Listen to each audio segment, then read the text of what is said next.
Crash Bandicoot 4 It's About Time is the best Crash Bandicoot game ever. It's also the hardest Crash Bandicoot game ever. These are statements constantly stated by many reviewers and fans of the game, but let me tell you why I not only agree with this opinion, but also think that Crash Bandicoot 4 improved the gameplay of Crash is a love letter to those that absolutely love the series and was able to ultimately achieve the vision Naughty Dog originally had for this franchise. The story is pretty straightforward. It picks up from the end of the third game. Cortex, Entropy, and Uka Uka are stuck in the past and end up escaping, causing an imbalance in the universe, to put it lightly. Crash, Coco, and Aku Aku must then collect all the quantum masks to put an end to all this madness. I think the story works. The writing can sometimes feel a little bit like a fanfiction, especially the writing for Coco. For example, she just knows things. She's also very nonchalant when meeting a parallel universe version of Tana, which kind of feels unnatural to me. Wait, Tana? But you're different. You're not from our universe. Keep in mind, this is ultimately a kid's game. We're not trying to win Oscars over here. Regardless, besides that, I actually enjoyed the story. However, where I think the game truly shines is the gameplay. The feel and the way Crash and Coco are both played is completely built from the ground up. Firstly, the double jump has been completely buffed. In Crash Bandicoot 3 Warped, the player was only able to perform a double jump immediately after the initial jump. If you waited too long to do the second jump, it would simply not work. In Crash 4, however, the second jump can be done essentially any time after the first jump. At first, this made Crash feel a bit floaty, but after getting used to it, it felt like this was the way it should have been the whole time. Having intense recovers from falls makes the game feel so much more exciting, especially in moments when you are unsure if you're going to make a jump or not. While double jumping has been buffed, sliding on the other hand has been nerfed. Sliding in this game feels like it loses momentum. In Crash 2 and 3, this was not the case. In those games, slide jumps made Crash feel as if he was being propelled forward into a large distance. However, I soon discovered that this could be kind of worked around in Crash 4 by doing the slide spin, which especially is useful for time trials. If you've played the previous Crash games before getting into this one, there will be a learning curve, but once overcome, the gameplay feel of Crash and Coco will feel natural. The addition of the triple spin, which you get after beating the game, is a very cool mechanic introduced. Another thing that may add to Crash's floatiness feel was the new Wile E. Coyote mechanic. What do I mean by that? You remember Looney Tunes when Wile E. Coyote would fall off a cliff, but he wouldn't actually fall until he looked down and realized he was off the cliff? Well, in Crash 4, you don't immediately fall into pits. There's a brief hover moment before falling. This isn't the only Looney Tunes reference in the game. In fact, the characters in this game were completely redesigned using inspiration from Looney Tunes itself, which I absolutely love. The characters in Crash have never looked this good. The expressions Crash and Coco make have been drastically upgraded. But why do this? Well, that was the original vision. Andy Gavin and Jason Rubin, co-founders of Naughty Dog and creator of Crash Bandicoot, used American animation as an inspiration in designing these characters, including Looney Tunes itself. However, they weren't able to have it come completely into fruition because of the limited power of the original PlayStation at the time. Tana, in fact, was supposed to resemble a lot like Roger Rabbit's girlfriend, Jessica Rabbit, but they weren't allowed to do that because she came off too inappropriate for a kid's game. Yes, this is an official Naughty Dog early concept drawing. She was even booted off the franchise for a long time after the first game.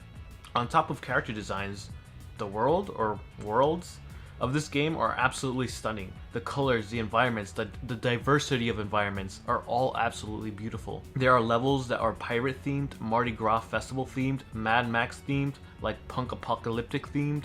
There's levels set in the future and the past. There's even a level that takes place on another planet, which although very hard, is unbelievably gorgeous. Crash 4 has the best level designs of any Crash game ever. Even the design and colors of the new mask are beautiful. The 4 quantum masks introduced in this game are Lani Loli, Akano, Kapunawa, and Ika Ika, in that order. Lani Loli by far is the simplest mask to use, which doesn't necessarily mean it's easy. Lani Loli phases platforms in and out of existence, which can easily confuse you if you're not paying attention.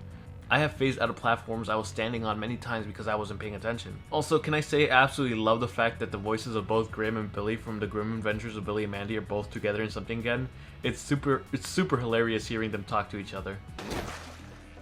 Get him off, get him off, get him off. Crash, who is that? Lani Loli? If the quantum masks have returned, then... Hey, Aku, how's it go? Is that a quantum rift? Kapunawa and Ika Ika are my favorites. I'm a huge time manipulation fan, and using Kapunawa to do this is so much fun. It's super fun keeping up with the momentum of the gameplay while using Kapunawa. Blowing up nitro crates or simply doing things quickly before the timer runs out is exhilarating. Ika Ika can be very hard to use, but using the good old gravity guy concept is still super fun, especially those segments where you have to wall run while being upside down. Finally, Akano is the hardest to control in my opinion. He can be very slow and very hard to direct. The developers were well aware of this. There's a level in the game where in order to obtain the blue gem, you have to break no boxes. Easy enough, right? We saw the same concept done in Crash 2, but that was the first level in Crash 2. In Crash 4, however, it's well into the game, and it's an Akano level. Akano, the mask known for doing the most damage. Akano, the mask that's the hardest to control.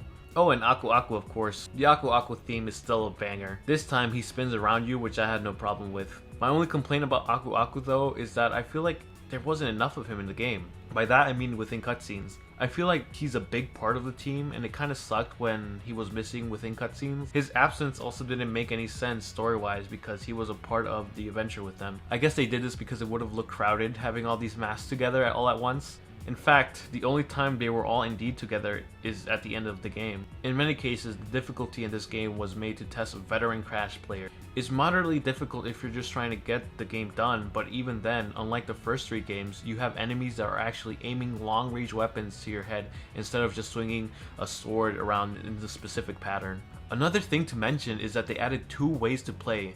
Retro mode and modern mode. Retro mode has the traditional life counter where you get a game over if you run out of lives. Modern mode still counts your deaths, but you have unlimited lives. Personally, I think the addition of modern mode was useless. I played in retro mode and I didn't get a game over at all.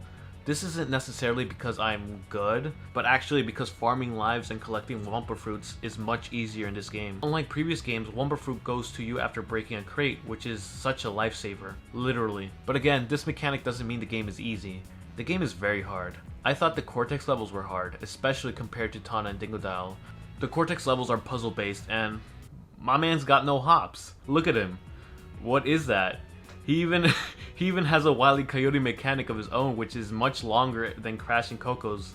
Tana's cool, even though she's much bulkier and slower than Crash and Coco. There is still a sense of momentum, especially with her grappling hook. Speedrunning with her is much easier than Cortex or Dingodile, which you just feel like you're going too slow in general with those other 2. Dingodile is one chonky boy. He hovers like literally with his vacuum thing and uses the same vacuum to suck on crates and even throw those crates back to the enemies. They can be very fun, but I still prefer the Crash and Coco levels. Even though casually beating the game might only be moderately difficult, 106%ing is another story. Getting all the gems, both inverted and normal, getting all the platinum relics, completing all the flashback tapes is a completionist nightmare.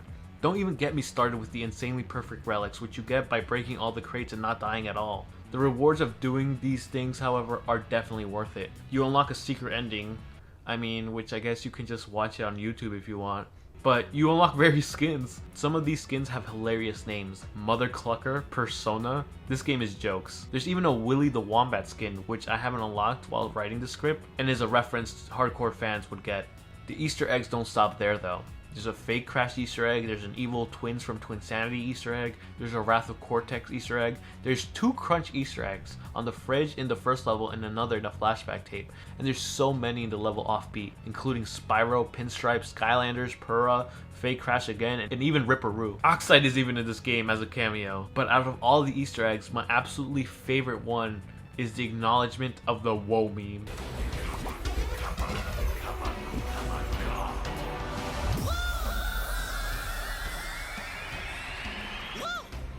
This only goes to show how much Toys for Bob's cares about the Crash Bandicoot community. Boss levels are absolutely insane.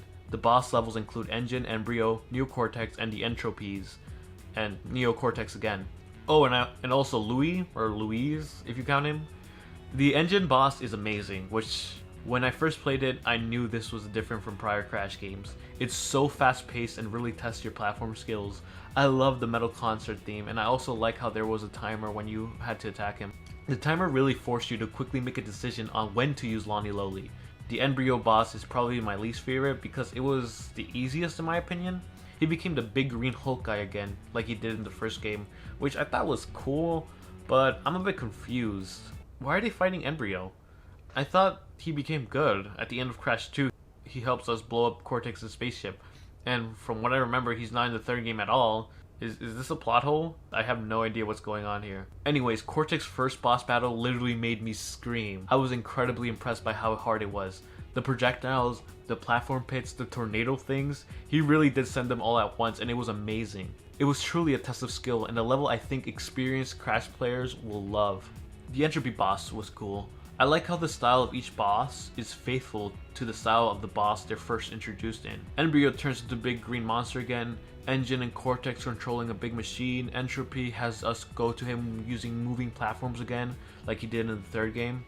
I died many times with this boss when I first played it. However, I think that's because I wasn't sure what to expect. It wasn't necessarily because of the difficulty itself. I had no problem beating it the second time, in fact. That's because I had memorized the pattern of the boss the second time around. Now, to the final boss. Personally, I think I like the first one better. However, the second and final Cortex boss was still amazing. I loved how he took away all the quantum masks from us and used them against us. Truly was a test of skill. If I had to complain about anything though, it's that there are checkpoints within the boss battles. Yes, trust me, I understand the boss level will be incredibly hard when you first play it, but you will get better and then it will become much easier. I think they should have at least added an insanely perfect relic for beating the boss level without dying. After beating the Embryo boss, you unlock inverted mode. These are unique twists of levels you have previously beaten before, while adding extra inverted gems as well. My favorites have to be the ones that look like a retro video game. My least favorite has got to be the deep fried meme looking ones. They hurt my eyes, bro. I don't even know what I'm looking at. Ultimately, this game is a lot of fun. I had a lot of fun playing. Did I rage? You better believe it, but it was never a BS kind of deal, which has been the case in previous Crash games, like Crash to Insanity for example. That game had many bugs and glitches that caused me to rage all the time. I'm not even going to talk about the unskippable cutscenes that followed all the BS stuff. Crash Bandicoot 4 on the other hand is a game all about practice. Yes, it's hard, but you will get better. You'll feel accomplished once you get the gem or the relic. It has hours of content, replay value, and so many references and treats that longtime fans will appreciate. The new character designs are great and the levels are beautiful. If you're a Crash fan, get this game. If you're a platformer fan, get this game. It's absolutely worth it.